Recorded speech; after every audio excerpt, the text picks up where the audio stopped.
Olá! O número de acidentes com escorpiões no Brasil tem crescido muito nos últimos anos. Dados preliminares do Ministério da Saúde apontam cerca de 152 mil casos ocorridos em 2018, um aumento de mais de 20% em relação ao ano anterior. O perigo é grave, os escorpiões são venenosos e uma picada pode causar até a morte. As crianças e os idosos são os grupos mais vulneráveis, por isso é importante aprender a se prevenir e saber o que fazer em caso de acidentes. Para isso, recebemos agora no Cidadania o professor do Departamento de Zoologia da Universidade de Brasília, Paulo César Mota. Olá. Obrigado, professor, pela presença. Vamos entender, então, um pouco sobre esses animais perigosos, né? Quem são os escorpiões? De onde eles vêm? Por que eles estão aumentando tanto em número nas cidades? Então, olá, novamente, né? Agradeço o convite por estar aqui. Imagina. Né? E, bom, então, falar um pouquinho sobre os escorpiões. Né? Certo. Em primeiro lugar, não são insetos. São aracnídeos, é o mesmo grande grupo, chama dos artrópodes, mas são grupos diferentes, separados. Então, os escorpiões são parentes das aranhas, mais relacionados às aranhas do que aos insetos. Os escorpiões, como grupo, é um grupo extremamente antigo na Terra, milhões e milhões de anos. Ele é considerado um dos primeiros animais a invadirem o ambiente terrestre, é um animal muito resistente. Esse escorpião que causa os problemas aqui nas cidades do Brasil é o escorpião amarelo, chamado, o nome científico dele é Titius cerulatus. É um animal que ele é originalmente do Vale do Jequitinhonha, em Minas Gerais, mas que dos anos para cá, desde os anos 70, 60 mais ou menos, ele tem se espalhado por diversas regiões do Brasil. Inclusive passando dos estados de Minas Gerais, vários estados do sul. Exatamente, ele foi introduzido aqui no Distrito Federal no início dos anos 70. Se não me engano, o primeiro registro dele foi na cidade de Anápolis, aqui perto de... em Goiás. Goiás. É isso, é perto do Distrito Federal. Então, é um animal que ele tem muitas adaptações interessantes. Por exemplo, ele, nas populações urbanas, esse bichinho ele não ocorre no cerrado natural. Ele ocorre apenas, ou quase que exclusivamente, em ambientes modificados pelo homem, principalmente cidades. Então, ele vem de, desculpa interromper, ele vem do Vale de Jequitinhonha, ele como seu local de origem, começou a se espalhar, provavelmente levado pelo homem. Certo. Nas mudanças, etc. Né? E se adaptou muito bem ao ambiente urbano. Então, ele não ocorre em ambientes naturais, aqui em Goiás, no Distrito Federal. Ele tem uma característica muito interessante para os animais, e muito raro também nos animais. Não ocorrem machos, apenas fêmeas. Todas as espécies, todos os animais são fêmeas. Escorpião, o amarelo. O amarelo cerulatus. A gente tem, inclusive, a imagem do escorpião amarelo. Esse é o mais perigoso. É o mais perigoso do Brasil, um dos mais perigosos do mundo. Todos são fêmeas nessas... Todos são fêmeas. Não sei se dá para apontar ali Não precisa, por favor, tá tranquilo. Tem uma serrilha perto da cauda, perto do aguilhão dele, daí vem o nome cerulatus. Certo. Então, como eu já falado, só ocorrem fêmeas, não ocorrem machos. Então, a reprodução como ocorre, se não tem macho? Ocorre por um método chamado, fenômeno conhecido como partenogênese. A fêmea gera os filhotes virgem, sem casar com o macho. Essa é a imagem da partenogênese que a gente tem aqui. Isso aí, os filhotinhos já nasceram e subiram para o dorso da mãe. Quantos filhotes? Mas sem a presença do macho. Então, isso quer dizer o quê? Que não tem muita variabilidade genética e dentro da biologia, que estuda os animais, né, na zoologia, tem algumas vantagens em você prescindir, não necessitar do macho. Não se arrisca. Bom, a desvantagem é que não tem variabilidade. Mas você consegue, esse escorpião particularmente, ele consegue se reproduzir 3 vezes por ano, sozinho. Quantos filhotes Cada gestação de 2 a 25, 30 filhotes, e 3 vezes por ano. Então, imagina só, um animal que não precisa de parceiro para se reproduzir, ele mesmo se reproduz sozinho. Alimento abundante, baratas, abrigos abundantes, bueiro, caixa de esgoto, caixa de telefone, caixa de incêndio. Hoje, basicamente, é um animal urbano. Urbano, basicamente urbano, exatamente. Então, alimento abundante, quase ausência de predadores naturais, Por exemplo, coruja pode comer, algumas aranhas, lagarto, cobras, eles são animais raros no ambiente urbano. Tá? Então, partenogênese, abundância de alimento, ausência ou quase ausência de predadores, e é um animal também que não é aconselhável combate químico, nem muito resistente. A não ser que você jogue o veneno em cima dele, aí não precisa de veneno, né? Você pode matar de outras formas. Então, não é como alguns insetos, com barata, que podem podem ser afetados por resíduos do inseticida. Às vezes um inseticida, então, um exemplo aqui, então, você tem um local que pode ter alojamento ali de alguns escorpiões, um bueiro, ou às vezes um resto de entulho de material de construção, os locais que eles gostam de ficar. Não é aconselhável, então, você aplicar o veneno naquela área, porque ele vai matar os insetos? Não, é bom, o veneno é bom para matar as presas, o alimento dele, que são as baratas, não para o próprio escorpião. A não ser que o veneno seja aplicado em cima dele, né? Diretamente, aí não tem necessidade, né? Então, normalmente não é recomendável o controle químico para o escorpião. Talvez para o alimento dele, que são as baratas. Entendi. Então, aqui é muito comum, aqui no plano piloto, que nós abrimos bueiros, eu faço isso de vez em quando para coletar, em termos de pesquisa, né? Sim. Levantamos bueiro, caixa de esgoto, caixa de gordura e... Sempre encontra com abundância, que é onde vai ter muitas baratas. Agora, outros insetos, ele também se alimenta de outros insetos ou exclusivamente de baratas? Não, poderia se alimentar de outros insetos também que estão presentes ali no meio. Então, o lixo, por exemplo, vai ser sempre um atrativo, porque vai juntar insetos e aí vai atrair os escorpiões pode ser, sim, pode ser. Ele corre mais em bueiros do que em lixo acumulado, na minha experiência, né? Outra coisa curiosa que eu esqueci de comentar é que, normalmente, os animais predadores, como o escorpião, o predador é um animal que come outro animal, enquanto outro está vivo ainda. Normalmente, os predadores não suportam um outro predador junto, da sua mesma espécie. Eles se evitam ou um ataca o outro. Esses escorpiões, eles estão apresentando uma certa tolerância aos outros indivíduos da mesma espécie. Então, você pode encontrar vários escorpiões juntos, o que não é muito comum neste grupo de organismo. Normalmente, eles não vivem em ninhos assim de escorpiões? Normalmente não.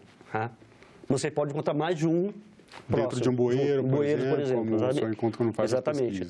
E os jovenzinhos, depois que eles saem do dorso da mãe, que foi mostrado naquela foto, eles vão começar a dispersar, a andar, você se afastar da mãe. Eles se afastam da mãe e uns dos outros também. E uns dos outros.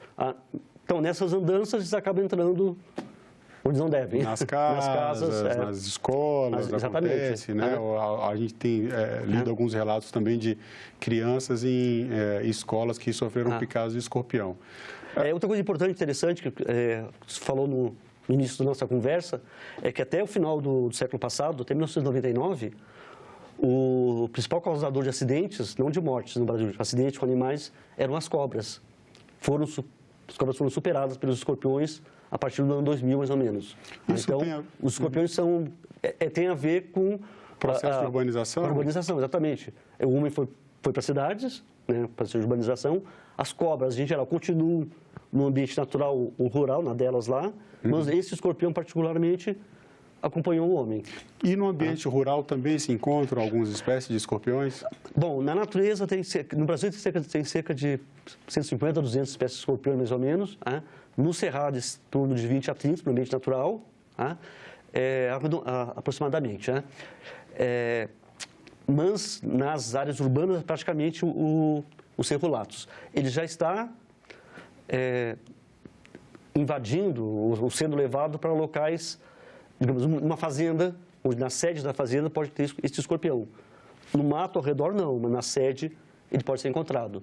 Até em locais que até alguns anos atrás ele não era encontrado, como no Parkway, locais próximos do ambiente natural, ele tem sido encontrado atualmente. Já está começando a aparecer, com frequência. O Parkway é um bairro aqui do Distrito Federal, né? Exatamente, E em outras cidades isso tem acontecido também. Na região sudeste, onde a gente tem tido mais casos, Isso se deve a algum fator climático ou da própria o processo de urbanização ou é porque talvez seja porque é a região mais povoada, né? Mas talvez, isso eu não posso falar com muita segurança, né? Eu estou aqui no Cerrado, não tenho muita intimidade lá com o Sudeste, com aquela região. Embora já tenha morado lá, em São Paulo, né? Talvez o clima lá também favoreça. Outros aspectos talvez favoreçam a proliferação desse organismo lá, mais do que aqui. Agora, em casa, as pessoas não têm como ter predadores naturais. Uma outra questão, animais domésticos, né? Um gato, um cachorro, eles correm o mesmo risco de uma pessoa com relação aos escorpiões? Sim, talvez até pior, porque eles são mais inocentes, mais ingênuos, né? Vão lá brincar com o escorpião, e por eles serem de tamanho menor, o gato e o cachorro talvez sofram mais o efeito da toxina do escorpião. Mas eu não tenho dados sobre isso, informações sobre Tá. Agora, falando dessa questão do tamanho do corpo. As crianças e os idosos também são os grupos mais perigosos, os mais vulneráveis, que correm maior risco, inclusive, de terem consequências mais graves, né? Como identificar se houve uma picada de escorpião? Ele deixa alguma marca? Existe alguma forma, além de ver o animal, se for uma picada e a pessoa não vê o animal, tem características? Bom, normalmente a picada do escorpião não deixa ferida. Tá? Talvez um pequeno furinho assim, mas não muito aparente. É mais a dor forte no membro, muito forte, relatam, né? Essa dor pode irradiar para o membro, tá? E pode ter outros sintomas. Tá? Normalmente, em 97% dos casos, são simples, digamos assim, não são graves. Tá. Tem a dor forte, essa dor pode irradiar, pelo que eu tinha comentado. Então, às vezes a pessoa sofre uma picada no dedo, o braço inteiro... O braço inteiro pode ficar meio adormecido e a pessoa fica ansiosa, pode suar bastante. O suor também é uma característica? Se não me engano, sim. Tá. E, então, num caso como esse, se for uma picada de escorpião, um adulto ou uma criança, deve-se tomar alguma providência? Existe não sei se a gente chamaria isso de uma cultura popular, de que, às vezes, sofrendo uma picada, a pessoa chupa o lugar onde sofreu a picada para tirar o veneno. Isso é recomendável ou não? O que eu recomendaria mesmo é procurar um médico. Imediatamente? Imediatamente. Se possível, pegar o organismo, o animal, matá-lo ou não, colocar num vidrinho e ter acompanhamento médico. Ou fotografar e levar... e consultar o médico e ele vai fazer o diagnóstico correto e fazer a prescrição que for necessária, né? Tá. Um dado que foi interessante, né? A gente pegou alguns dados aqui fornecidos pelo Ministério da Saúde, né? Primeiro, a gente tem um que é bastante preocupante, que fala que mostra o aumento no número de casos de escorpião nos últimos anos, né? Então, a gente, ano a ano, isso vem crescendo, provavelmente em virtude dessa adaptação do animal ao meio urbano e dessa proliferação tão rápida, especialmente do escorpião amarelo. A gente tem esse crescimento no número de casos, mas, por outro lado, o número de mortes tem diminuído.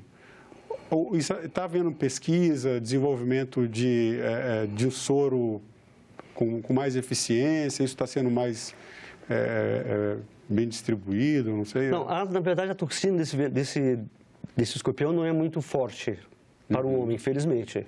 Então, como você tinha comentado antes, mais idosos, ataca mais idosos. E crianças são os que têm mais perigo, né? Às vezes o sistema imunológico está um pouco deficitário, ou então em pessoas que já têm alguma doença e pode agravar a picada. O Instituto Butantan em São Paulo, que produz o soro, então normalmente não tem uma gravidade muito elevada. Tá. Agora, com tantas espécies de escorpiões, né? Existem escorpiões bastante diferentes. O soro é um só para qualquer picada de escorpião ou daí é importante levar o animal ou uma foto do animal para que o médico saiba que escorpião é aquele, ele vai Então, aplicar um soro específico? Não, soro específico. Mas são diversas espécies de escorpião. No Brasil tem 2 ou 3 que causam problemas ao homem. Né? Mas normalmente o mais grave aqui nessa região e no Brasil como um todo é o escorpião amarelo, esse Halitictus cerulatus. Então, o soro acho que é específico para ele. E o escorpião amarelo também é algo que se reproduz com mais facilidade? Sim, esse aí, aquele que eu falei antes. Isso aí é uma questão bem perigosa, né? No caso de picada de escorpião, a outra questão também é esses mitos, né? Tem coisas que deve se fazer, o senhor citou, né? Procurar o médico imediatamente. É recomendável lavar o local com água e sabão, compressa morna, essas medidas são bem-vindas, são recomendáveis? Eu não sei dizer, desculpa, porque pode ser adequado, mas é bom mesmo consultar o médico imediatamente. Melhor coisa é ir direto... É evitar automedicação e procurar o médico. Tá. E agora, sim, os locais na casa que os animais costumam se alojar, ou as medidas que a gente deve fazer para evitar que eles cheguem ao domicílio? Bom, então esse escorpião, como todos os outros escorpiões, são animais noturnos. Eles são mais ativos durante a noite. Durante o dia eles ficam escondidos nos abrigos deles. Então, à noite eles saem para caçar, normalmente, ou para dispersar, para andar. E podem andar pelas tubulações internas, então está no esgoto, e pode entrar nas casas. Então, mesmo? Interessante. Outra coisa interessante, ele sobe bem em paredes. Então, não importa se você está no primeiro ou no último andar do prédio, ele pode chegar do mesmo jeito. Pode escalar. Se a parede tiver rugosidades, né? Então, seria bom vedar as portas embaixo, as janelas, os ralos, vedação de ralos. Fechados também. Fechados também. Mesmo a tubulação de energia elétrica, ele pode entrar, às vezes uma tomada destampada sem um espelho, ele entra por ali. Isso é mais raro nesse caso. Mais raro. Mais raro. Mais em esgotos mesmo. Então, essas medidas seria interessante, né, para manter o escorpião afastado. Agora, entrando na casa, ele pode se alojar em locais escondidos, ele vai tentar se esconder. Ele vai procurar lugares mais escuros. Mais escuros e escondidos para ele, né? Então, ele não tem a intenção de picar ninguém. Tá, ele não raciocina, ele não pensou para ali uma criança vou atacar. Não é um animal que tem, assim, entre aspas, vamos chamar assim, um temperamento violento de procurar uma pessoa para picar. Não. Isso é um sistema de defesa? De defesa, ele vai tentar se defender quando se sentir ameaçado. Então, você está na dele lá no chão e alguém pisar em cima dele ou tentar, ele vai se defender. Normalmente, então, ele vai usar o veneno para matar insetos e não... Exatamente, para matar insetos. Para isso que evolui o veneno. Para matar a presa, paralisar a presa que ele come. Eu já tive relatos aqui em Brasília, uma vez uma pessoa me falou que estava no 5º andar de um prédio, estava tomando banho, saiu do banho, pegou a toalha para se enxugar, foi um escorpião na toalha. Então, essa, inclusive, é uma das recomendações do Ministério da Saúde faz, de bater o sapato fazer vistoria nas roupas, bater o sapato. Porque são os lugares que eles normalmente vão querer se esconder, dentro de uma gaveta. Frestas de parede, rodapé mal colocados, são... Exatamente. São locais onde ele poderia se esconder, se abrigar. E daí ele vai sair dali atrás de alimento. Atrás de alimento, É mais o cuidado de manter a casa limpa, evitar insetos em casa. Evitar baratas. Então, a dedetização, por exemplo, uma dedetização numa casa, tirando os insetos, a chance de um escorpião entrar diminui bastante. Diminui bastante. Não chega... assim, outra coisa, um outro fator secundário que pode acontecer com a dedetização é quando pode até desalojar o escorpião. Sim. Ele está lá na dele, joga veneno, ele pode sair, aí causar acidentes também. Tá. Restos de folha no jardim. A pessoa tem um quintal em casa, juntou umas folhas que estão caindo, folhas secas. Existe o risco de o escorpião se alojar ali também? É um ambiente pode propício? ser. Não é o que ele mais gosta, digamos assim. Porque ele está mais acostumado com o ambiente urbano. Então, entulho, sim, debaixo de tijolos, debaixo de telha. Esses entulhos que as pessoas guardam, às vezes, no fundo do quintal, nas quadras, né? principalmente esses locais. Tá. E quando o escorpião pica uma pessoa, o ferrão fica ou não, como a abelha, por exemplo? Não fica, né? não é como a abelha, não. Ele só vai dar uma picada e só coloca recolhe. o veneno Só e coloca tira. o veneno e tira. Uhum. Tá.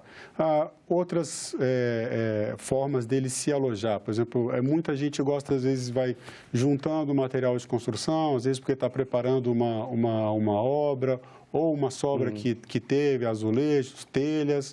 Isso é melhor recolher, não deixar... Não deixar acumular, porque esses locais servem de abrigos para os escorpiões e outros animais peçonhentos. Nós temos aqui no DF, e os locais do Brasil também, a aranha na madeira, que gosta desses locais também. Que vai ser uma parente, entre aspas, assim, parente entre aspas, Também venenosa. Também venenosa. Tá certo. Então, outra questão em relação aos... Peçonhentos, são animais peçonhentos que a gente costuma São dizer. os animais peçonhentos. E para esses insetos, para a aranha, por exemplo, também existe soro específico? Existe. Mas as picadas são mais raras, né? E tão venenosas quanto? Talvez até mais. É possível identificar se a picada veio de um escorpião ou de uma aranha pelos sintomas? Sim, normalmente sim. Na aranha, às vezes, pode aparecer a aranha tem dois ferrões que agem em conjunto. Então, pode aparecer daquelas marquinhas duplas. Tá. Tá. E a dor é diferenciada, os sintomas são um pouco diferentes. E Depende da aranha também. Tá. E os predadores naturais do escorpião? Então, o senhor comentou sobre a coruja. Coruja. No ambiente urbano, existem outros que sejam... Creio que não, viu? É mais coruja... Talvez algum roedor para só comer, ou corujas, lagartos, que não são suficientes para diminuir o tamanho da população de escorpiões. Eles são muito mais resistentes, eles, na verdade, são, evolutivamente falando, admiráveis. Os sucessos que eles alcançaram, né, com o sucesso evolutivo, isso para o biólogo é muito interessante. É claro que tem um aspecto secundário de prejuízo ao homem, mas é um excelente organismo de estudos. Tá. A gente tem aqui alguns tipos diferentes de escorpião, a gente pegou algumas fotos aqui. A gente tem esse escorpião, é o escorpião, esse que está aqui na tela, esse é o escorpião preto da Amazônia? Talvez, tem muitas espécies, talvez sim. São vários, São né? vários. Tem alguns que são os mais conhecidos. Tem, inclusive... E assim, eles são diferenciados, às vezes, por detalhes morfológicos muito pequenininhos. Vamos colocar uma outra espécie aqui só para a gente tentar mostrar um pouquinho. Esse daqui não é o Cerulatus, né? Não é o escorpião amarelo, mas ele é bem parecido. É parecido, também. mas tem aquela faixa mais escura no centro, que é diferenciado. Talvez seja do mesmo gênero, Títios, né? Vamos voltar no amarelo, então, que é o que mais preocupa, né? Esse é o que tem causado mais acidentes, é o que tem trazido mais preocupação aí para a população das cidades. Isso, quando a gente fala das cidades, a gente está falando de todas as regiões do Brasil, né? A região sudeste tem tido maior número, mas na região nordeste também é um número elevado de acidentes com escorpiões, até na região sul, enfim, por todo o Brasil, e esse é o indivíduo que está causando maior preocupação. É interessante que eu estive em Porto Alegre no mês passado, e quando eu morava lá, escorpião não existia lá. Clima frio, agora já tá clima lá. quente, isso tem a ver com... Aí já está invadindo a Argentina e o Uruguai também, Paraguai, os países limítrofes ao Brasil. Mesmo em regiões mais frias. Então, isso não depende de clima tropical, de calor. Se não me engano, ele não é muito abundante, eu não sei se ele ocorre na Amazônia, acho que não. Na região norte já é uma quantidade menor. O escorpião preto, ele tem uma incidência, segundo o Ministério da Saúde, chamado Títios obscuros, que tem uma certa incidência no norte do Brasil. Mas, de fato, é uma região que apresenta um número muito baixo. Esse Títios obscuros não ocorre aqui. Tá certo. Então, de recomendação que a gente tem a fazer para que as pessoas evitem, a principal é evitar a proliferação de insetos. De insetos, de baratas, que são o alimento deles, né? O principal alimento desses escorpiões. Vedar o acesso desses escorpiões ao ambiente doméstico, interno. Especialmente à noite. Especialmente à noite. e torcer.